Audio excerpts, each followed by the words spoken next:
I wouldn't have to go to Google to find people who plagiarize. I just put the whole paper in Turnitin, and it cranks out a list of the places the stuff is from. Turn it in and crank it out, and here's the result. Go do it again, but don't do this. So my university in America, Westchester University, where I lived and worked for 24 years, they had Turnitin in the philosophy department. Pretty easy to use. So it compares research by students to websites, research databases, archived student papers. It's usually not hard for teachers to find it out. Now, there could be teachers that turn a blind eye to the whole thing and they just want to pass students because their popularity is based on what students say on another site. And if they're constantly flagging students who do the wrong thing, their so-called scores on the popularity contest are going to plummet, right? And then the dean might want to know why, why are you such a bad teacher? Students hate you. What's wrong with you? And so there's a difference between what managers think and what teachers in the classroom think.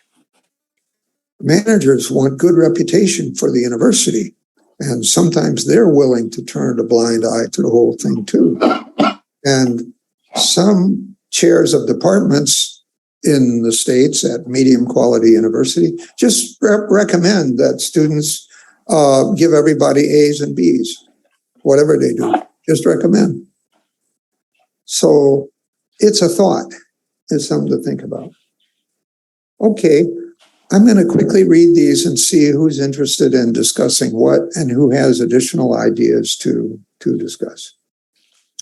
Question 1, thought question. Do you think that Mr. Researcher's activities or the activities of websites that supply term papers can be defended morally? Apparently, they are legal. Or are they moral? Question 2, what interests conflict in this case of Mr. Research? Which of these interests that conflict should be first, take precedence? 3, does Mr. Research share any moral responsibility for his customers cheating? Provide some argument to support your view. 4, what is your moral evaluation of the students who use the service? I've never used one in any university I've been to, so I don't have a sense of what it's like. But can you think of a moral evaluation of the students who use the services? Give your reasons. How might a website help students to learn about a subject and write better papers, but not encourage dishonesty? Since I've been here in 4 years, the director asked me to produce MOOCs on academic writing and critical thinking just about every year, sometimes massive online open courses, sometimes for a smaller audience here. They have different names, and I've changed some of the content as I developed the training idea of training people to think for themselves, make their own arguments. What supportable universal moral claims provide reasons for and against Mr. Researcher's conduct? So I guess I just like to open it up. Does anybody see one of these questions they find interesting enough to talk about, or do they have their own point of view to share? Just open it up to you. What do you think? Who wants to go first? Okay.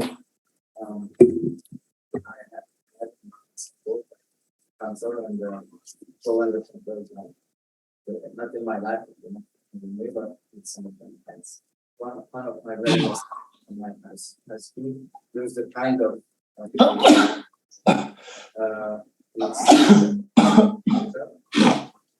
and he was not able to draw, like, to establish how to build up a building or something.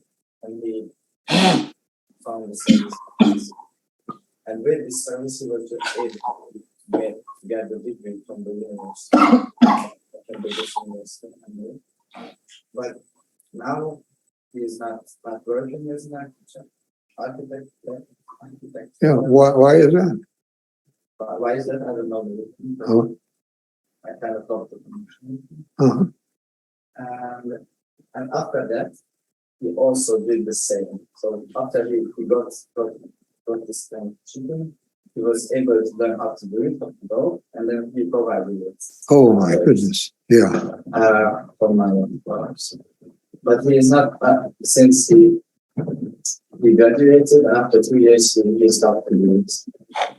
But I can understand if you are not able to do it anymore, but you still need to get the degree. You pay the last for it, but there's one part you cannot finish.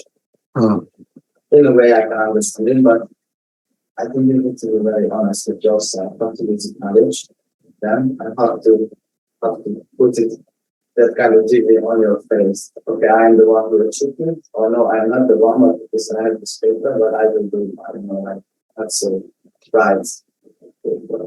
The other example is a guy from my faculty last year, who also provided some statistics. Issue how to solve it, and they just solve it to the other people. And like the final example, like the lowest degree on the teacher, they know that he is working with this kind of service. So it kind of, I don't know. If you are gambling, you need to know what kind of consequences you will face. There was a Japanese professor, a Japanese student, I should say, for the PhD, who got himself in the National Educational Magazine for an interesting behavior. He went to London, and then he wrote back to home that he had registered with the University of London for his PhD. As you may know, it's a very large university system. When I was there, it had 70 schools, colleges, institutions, hospitals, many kinds of things. It's all over the city of London. Of these, University College and King's College are the best known, but so many parts of it. Of course, we don't know anything if we know he went to the University of London, because that doesn't designate a place. There is a organization called Senate House that organizes all these institutions and grants the degrees. But then what comes about is when he went back, they wanted the evidence. Well, where's your dissertation? There wasn't any. He just spent 3 years having fun in London and went home. So he completely lost standing in the academic world there, this useless person. From your countries, do you see anything like this happening in your language, or it doesn't happen in your country? Myanmar? Is it Myanmar? Yeah. Do you see anything like this happening in your country as I see it happening in America and other places?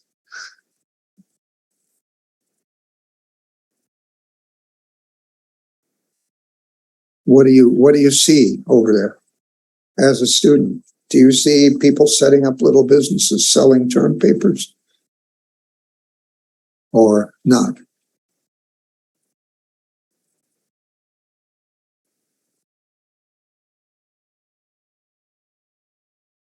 Okay, I shift to this side. Ever happen in Tibet?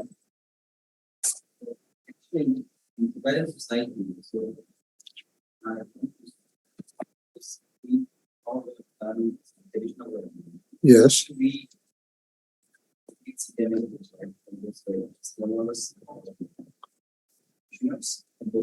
religious program. But still getting this kind of renaissance, but I don't know if we can explain. But I heard that before, sometime in getting India, all out into India, so I heard that someone write books where you can and they change the name for the name. Oh. let's say like I write some tools, I use another name for something, or instead of getting paid or something, you can get it properly. Instead of coding something, then because in coordination we want this kind of level. This is like the modern application we are writing, right?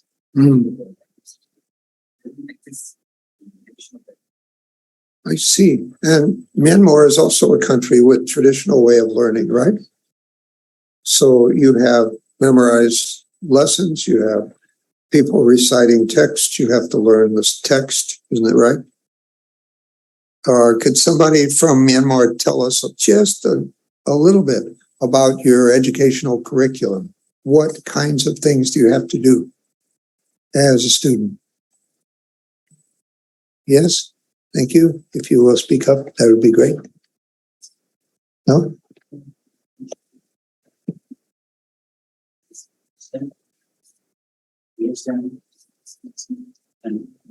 Oh, good. Thank you, LG. Your voice will be heard now. Just speak into the microphone. In our country, we listen for explanation. There are many explanation in our country. Visit and I ask tuition and material. Many explanation we are recitation and write down. So it's a lot based on writing down what the teacher says. Is that right? Yeah. And to what extent does your own way of organizing the information matter? Or you don't need to do that yourself. You just repeat what you learned. We learned many teachers, the famous Seattle, and some is provided by government and some many organization. Yeah. I share with you one thing that happened to me as a student, master's student at the University of Hawaii. All the students in the first year had to take really elementary courses in Indian philosophy, introduction, and Chinese philosophy, introduction, and one other, either Japanese philosophy, introduction, or something else, maybe Confucian. And I had a very smart and reputable and outstanding teacher for my introduction to Indian philosophy. But I came from the West, and we were taught to ask teachers questions, and we were taught to be active in class. And he wasn't expecting that. He was used to teaching Indian students who almost revered him like a saint, because his expertise in meditation was well known, and he's such a man, So after listening a few times politely, I finally asked him a question. And the question was something like this. I can't remember. It was 1974. I can't remember exactly. But it was something like this. Professor, I read that last night in the book Introduction to Indian Philosophy by Chatterjee and Datta. What do you think? He was reading, because he had memorized it, he's reading in his head from the book. He had memorized every sentence in Chatterjee and Datta's book. It's a classic. It's a wonderful book. It's used in America as well as India and other countries. But he had nothing to say of his own.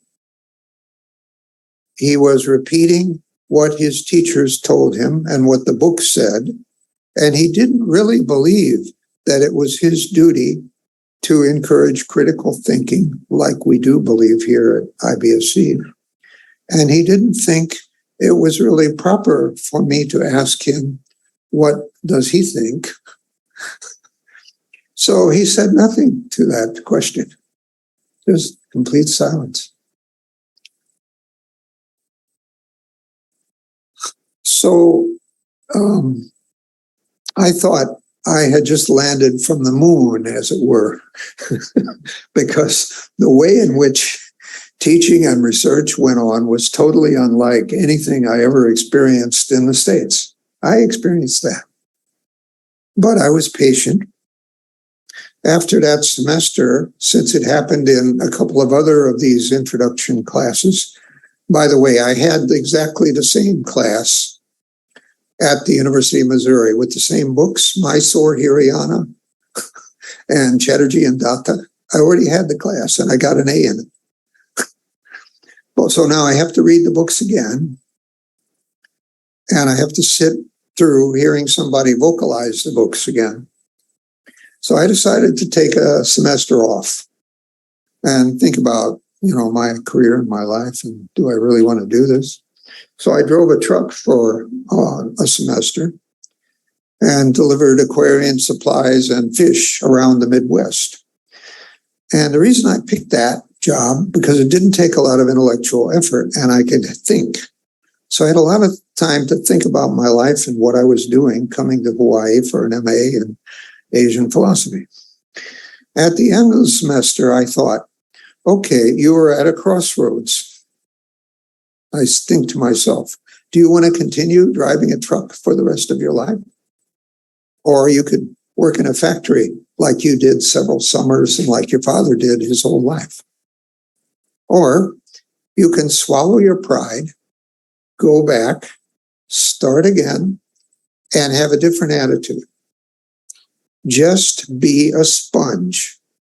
I taught myself I would just be a sponge for knowledge. Just like the students he taught in India. So I went back, and for these introductory courses, don't ask anything. Or if I ask something, contrast his excellent teaching with the poor teaching of somebody else on the same topic who wrote something. So he looks good, no waves. I go through the class, he's happy, I'm happy. Okay. Eventually, by the next year, I got out of these low-level courses and into some very interesting courses taught by professors extremely thoughtful, invite you to talk, only have 10 students in one room. And then I found it. That's philosophy. So I kept going and going and going. And I loved it more and more, the more I stayed. So sometimes you have to adjust yourself a little bit and figure out what you can get from somebody as a teacher.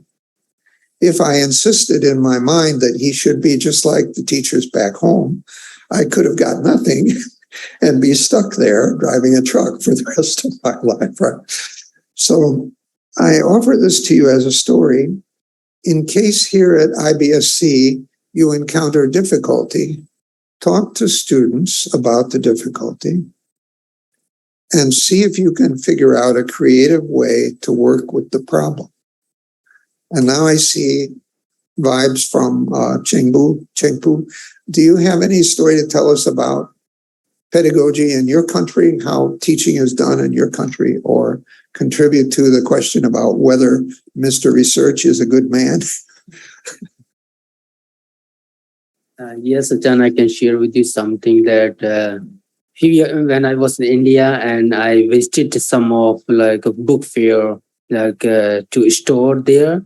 So one of the place I visited, so I saw some books that written the stories from the Buddha's teaching and some of information from Buddhist teaching. Mm-hmm. So I asked him, who is the writer of this author? Then he replied me that this is the one of person who found this thing. But I said, I think this is wrong. I think this is from Buddha's teaching, and how can they put their name? And they said, no, Buddha is not. This is their guru founded that things. I said, how come? So like, Good question. I think you already heard his name called Osho philosopher. Osho philosopher is from India, and Krishnamurti also one of the. Oh, yes. There are several of these. I don't know if I could call them phony gurus, but in the 1970s, many of these people came from India. Yeah. They don't have deep learning. They stolen the information from Buddha's teaching, and they calling themselves, they found that thing, like for noble truth also. They have for noble truth, but they change the language terminology different. Then they said they found it like that. How come this only Buddha 2005 years ago founded that things? So this kind of happening have some how can I say, it's very complicated there, these things over there in India. And most of students I found it in India, those who their English is not that much good, but they ask to other people to write their thesis, and they buy the thesis and they get the education. I see. This thing I found in many of, like some of, because India, the education system is very strong. They about the writing or these things.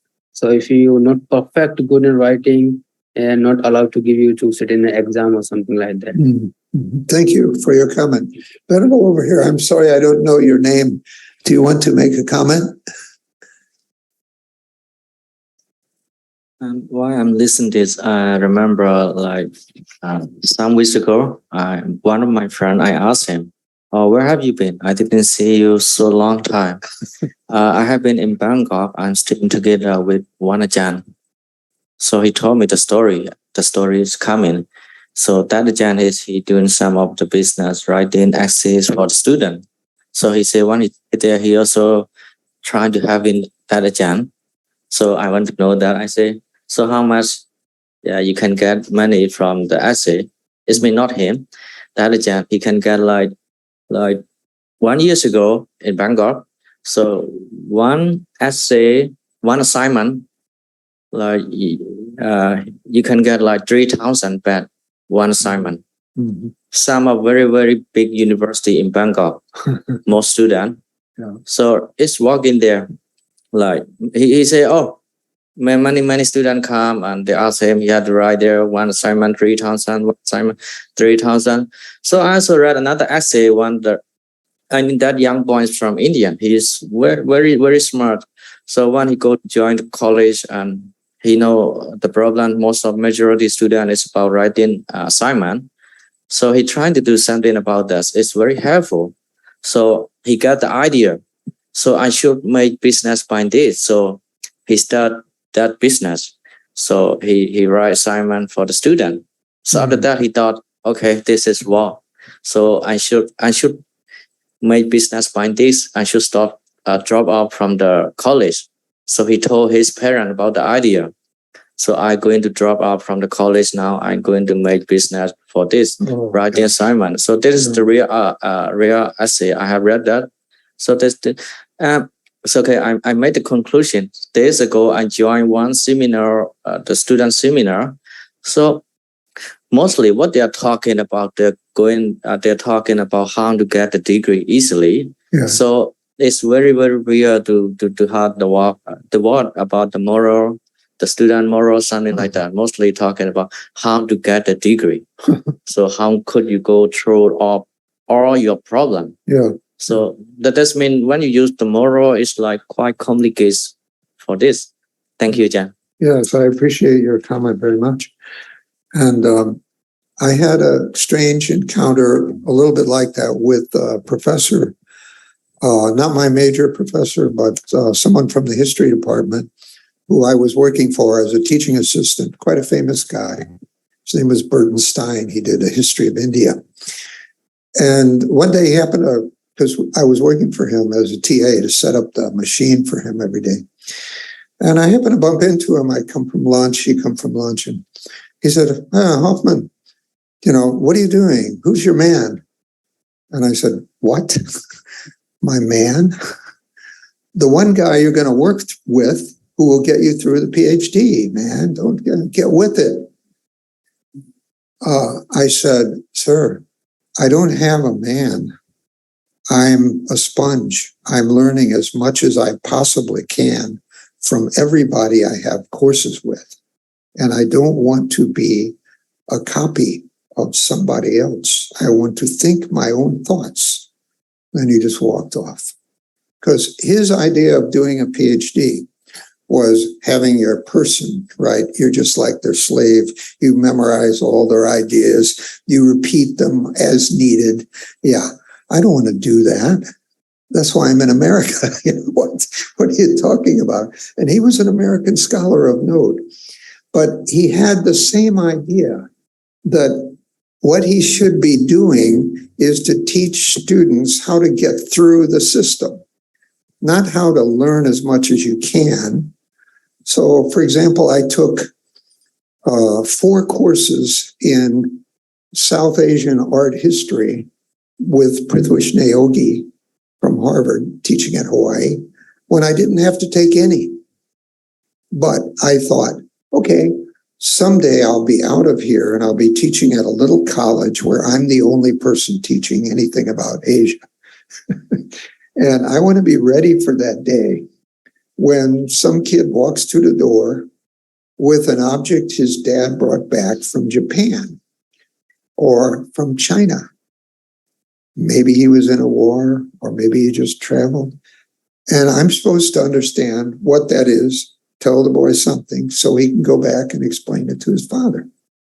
I don't want to be blindsided by that. At least I want to know something about the culture of where the philosophies come from that I'm specializing in.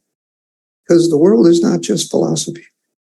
So my way was to study a lot of different kinds of courses in addition to philosophy. Asian humanities, Asian history, art history. And I think it worked for me because that very thing I thought would happen did happen. So got some very strange jobs when I was first in my career, very strange jobs. One job, I was the only philosopher in the whole university and also the only person who taught anything about Asia. Another job, which I had for quite a long time, I had to teach both South Asia and East Asia, although I only had a few courses about East Asia. They didn't care. They thought, oh, you've been there, haven't you?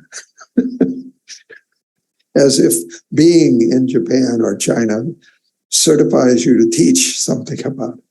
But that's the way it is. If there's nobody else around who knows anything about it, you'll be picked. So, you know, as they say, a word to the wise, ...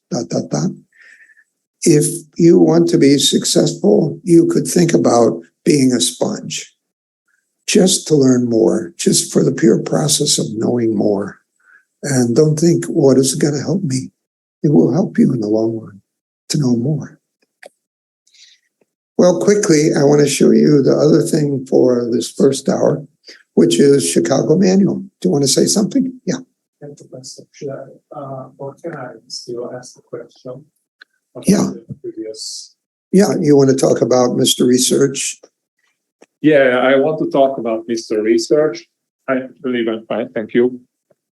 I used to being loud. It's okay. So, my question is, maybe it's a little rhetorical. Where are the borders of Platonism? Because when we are at the DA, we are constantly taught, not just in our university, but in general in Hungary, that we will plagiarize in one way or another.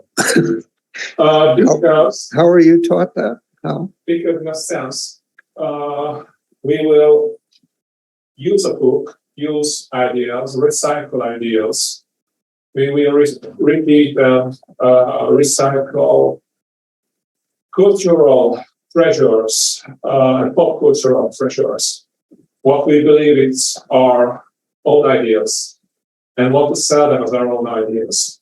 We will read books and tell in our little thesis that Yeah. This is my idea about this. Oh, But we don't know enough to have that idea. Yeah.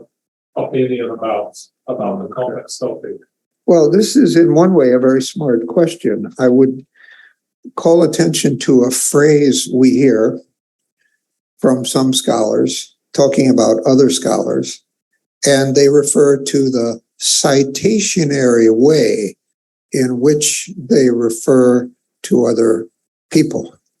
It means there are so many quotes. If you look through a work of scholarship, very often there are large sections of quoted material and very little analysis of it.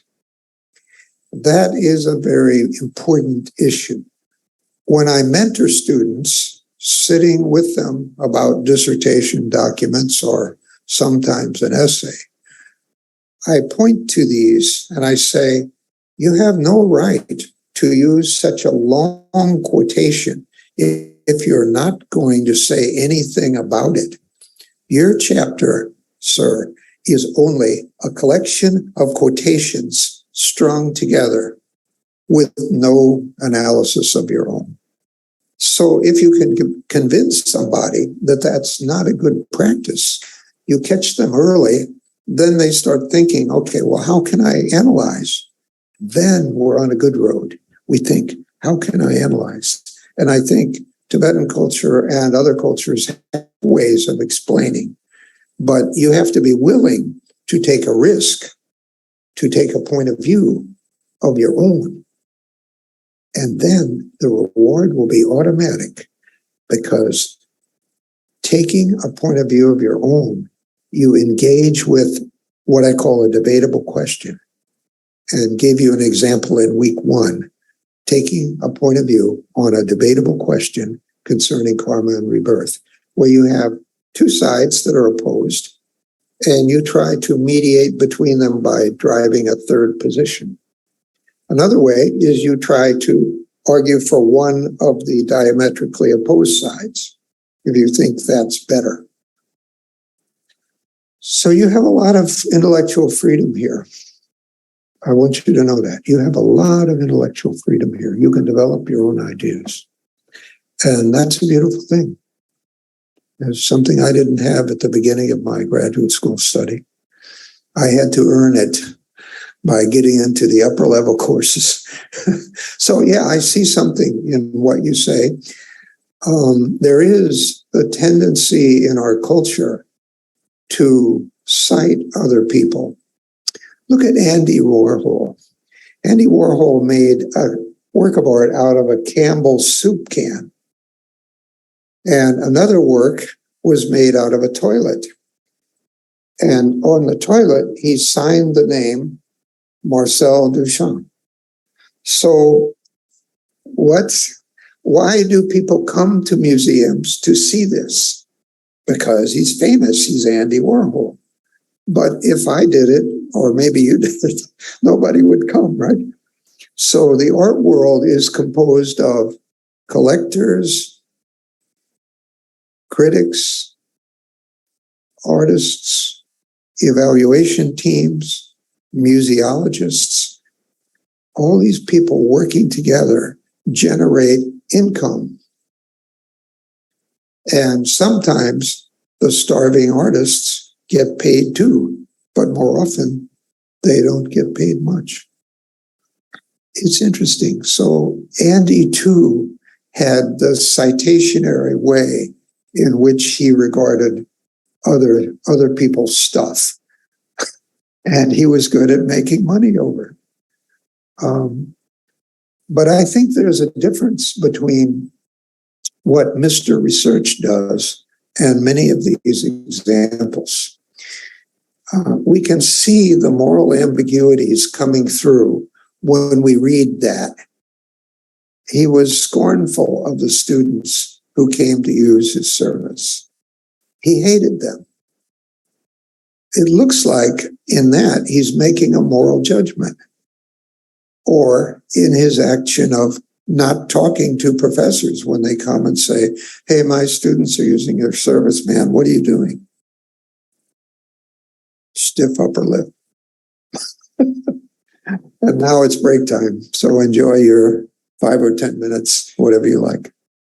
See you next time.